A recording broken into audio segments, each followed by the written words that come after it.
Hello everyone, welcome to week 1 of Health Quest. My name is Wyatt Russ and today's exercise topic is going to be dynamic stretching and static stretching. Now first off, the difference between both of them is dynamic stretching is what you would do before a workout to warm up. So trying to get more blood flow to the area to muscles that we're going to use. Static stretching is something that we're going to do after a workout to help elongate our muscles and make sure they stay loose all throughout the day. So first we're going to start off with dynamic stretches. I've got 3 for you today. The first one's going to be a hamstring pump. That's obviously going to work the hamstrings, the back part of your legs.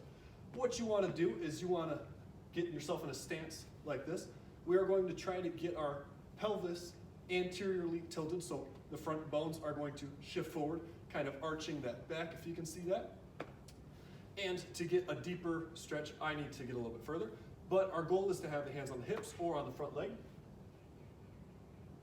and stretch the leg out just like that. So just moving back and forth, again with our back arched here, stretching out the hamstring. Do 5 or 10 each side. When you switch, just transition legs like that. And you'll find that maybe you need to have your legs closer together or farther apart. And like I said, 5 to 10 per leg. That'll finish up that one. The next one, we're gonna take it to the ground for a 90-90 stretch. So for this, the reason it's called 90-90, if you can see this, my back leg is going to be at 90 degrees and my front leg is going to be at 90 degrees. Now my goal for this is I want to kind of make an X pattern with my arms. So I'm going to take my arm, go across my body, reach out as far as I can, at a nice slow comfortable pace, whichever that is for me, and take my opposite arm the opposite way.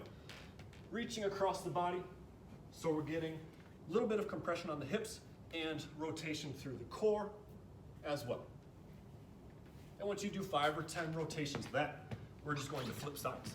And same thing, back leg at 90, front leg at 90, across the body here. Whatever pace is right for you. Last one, we're going to stay on the ground and we're going to go for what's called a matrix. Now if you've seen the movie Matrix, this is similar to that. We're going to compress the shoulders onto the ground, lifting the hips up into a crab position, and I'm going to reach over and across my body, lifting my hips up and back down, and alternate. So like I said, compressing the support shoulder, reaching out, exposing the core, and engaging the hips to lift up. We can do this for 5 to 10 repetitions per side. And like I said before, dynamic stretching is good for our warm-up. Now we're going to move on to static stretching. Like I said, we're going to use those after a workout. First, we can start off with something for upper body, our chest and our biceps. So we want to make something sort of like a C with our fingers. And we're going to put the wall right on that C. And I'm going to twist away, keeping my arms straight. So I'm trying to get my arm right in line with my chest, my hand right up against the wall, and twist away from that. Holding for 15 to 20 seconds per arm. And if you wanted to do more stretching, once you do your full static stretching routine, you can work your way back up and do everything over again. And then hold for 15 to 20 seconds on the opposite side. That's just to work out the chest, and you're going to get the biceps since you're straightening out the wrist. The next one would be for our posterior shoulder, just wrapping the arm across the opposite arm, making sure that this arm stays level with our shoulder. 15 to 20 seconds per side again.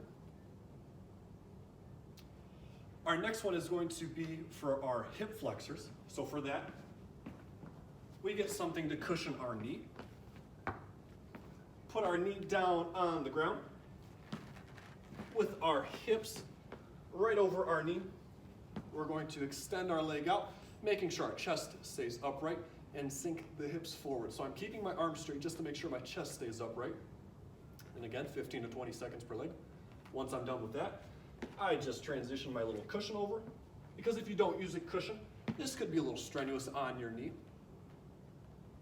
And just like that. Finally, we're going to get the posterior part of the legs, our hamstrings, and we're just going to reach down and touch our toes. And you can go down as far as you comfortably can. If you want to support yourself on your thighs, your shins, or if you can reach all the way down to the ground, getting a nice stretch on the hamstrings, making sure our legs stay straight. If you need to, you can bend the knees a little bit to help take some tension off the lower back there. And again, hold for 15 to 20 seconds. That is week 1 of Health Quest. If you have any questions, please feel free to ask any of the trainers here, and I'll see you next week.